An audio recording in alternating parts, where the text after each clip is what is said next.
This is Plant-Based Briefing, 13 Years Plant-Based, the most important lessons I've learned along the way, by Tim Kaufman at forksoverknives.com.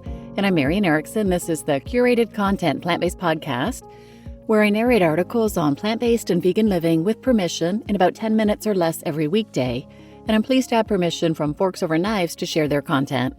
So now let's get to today's Plant-Based Briefing. 13 Years Plant-Based, the most important lessons I've learned along the way, by Tim Kaufman at forksoverknives.com. Editor's note: after adopting a plant-based diet in 2012, Tim Kaufman reversed multiple chronic conditions and lost nearly 200 pounds, a remarkable transformation that he shared with Forks Over Knives, linked here, in 2016. Since then, Kaufman has continued to inspire others through his blog and books. Now, more than a decade into his plant-based journey, he reflects on what he's learned. I was going to die, and it would be in a matter of months, not years. My doctor knew it, and so did I. So what saved my life? I stopped eating processed junk and started eating whole plant foods. It was that simple. But in the years that passed, I learned that simple doesn't always mean easy.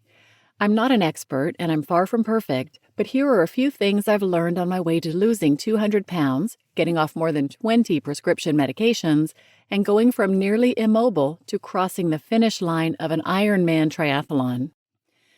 1. Small changes over time will take you places you never thought possible. We love to focus on results. It's human nature. Results are exciting and can keep us motivated, but they can also let us down. There are so many factors beyond our control: setbacks, injuries, circumstances, timing. That's why shifting our focus from results to the process can change everything. When we focus on small, consistent, incremental changes, something powerful happens. We stop needing motivation. The process becomes the goal, and over time, those small changes add up, and results become the natural byproduct. Control the controllables. You may not be able to control an injury, a family event, or a work emergency, but you can control what you eat and how you respond to circumstances. That's where the power lives. Little steps lead to big places. 2, perfectionism is your worst enemy. No matter what you think, you will not be perfect with your diet or lifestyle, and that's okay. I've seen too many people sitting on the sidelines simply because they couldn't be perfect. In their minds, if they couldn't do it exactly right, there was no point in doing it at all.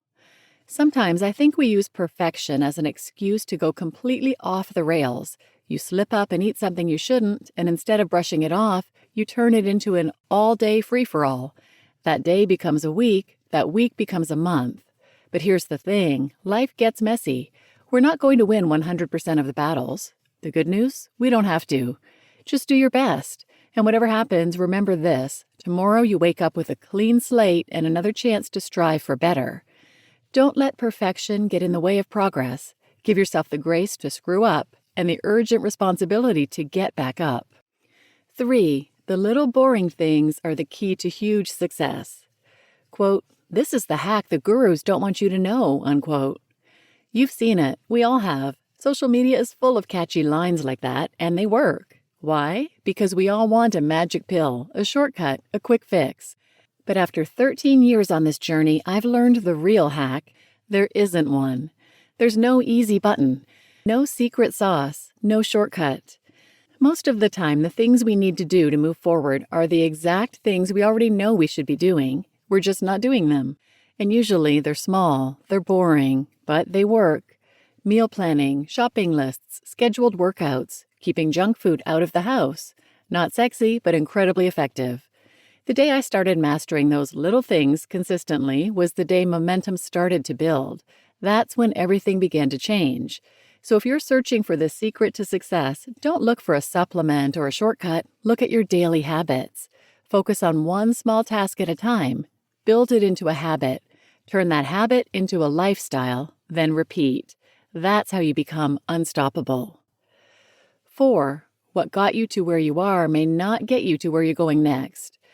This was a tough one for me. When I was 200 pounds overweight and eating a horrific diet, I could eat as much whole plant food as I wanted and still see massive results, and it worked, until it didn't. As the weight came off, so did my caloric needs. Suddenly, my big portions of raw cashews, avocados, peanut butter, and seeds started to move the scale in the wrong direction.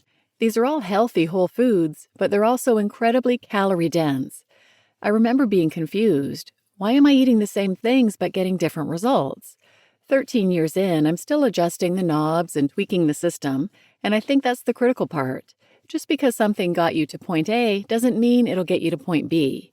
We have to be our own living science experiments. For some, that might mean cutting out peanut butter. For others, it might mean adding a spoonful of flaxseed to your morning oats.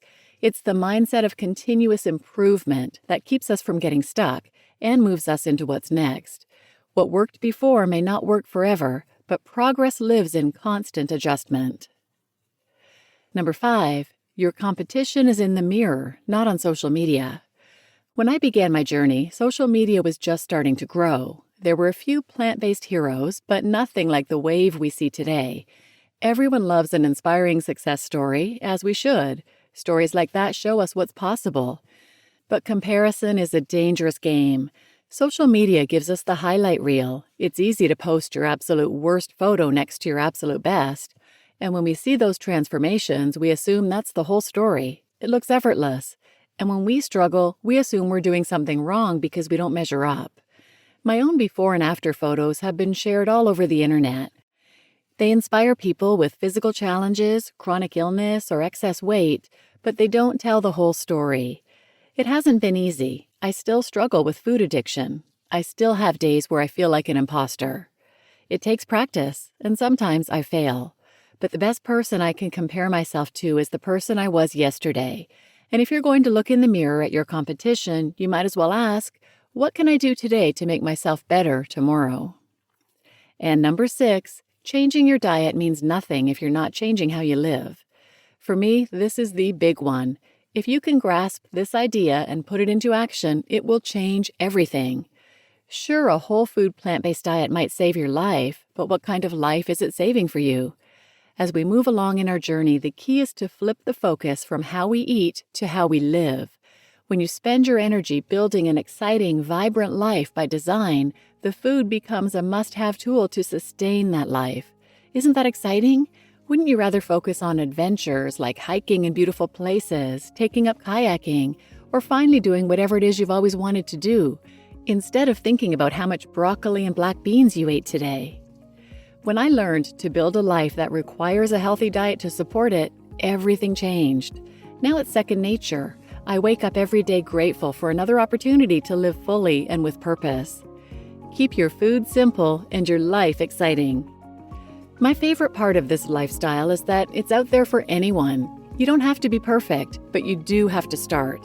Don't wait for tomorrow. Start today and start exactly where you are. Keep showing up and you'll be amazed at where your journey takes you. You just listened to 13 Years Plant-Based, the most important lessons I've learned along the way, by Tim Kaufman at forksoverknives.com. And I'm Marian Erickson, your host. Please share this episode with anyone who might benefit, and thanks for listening.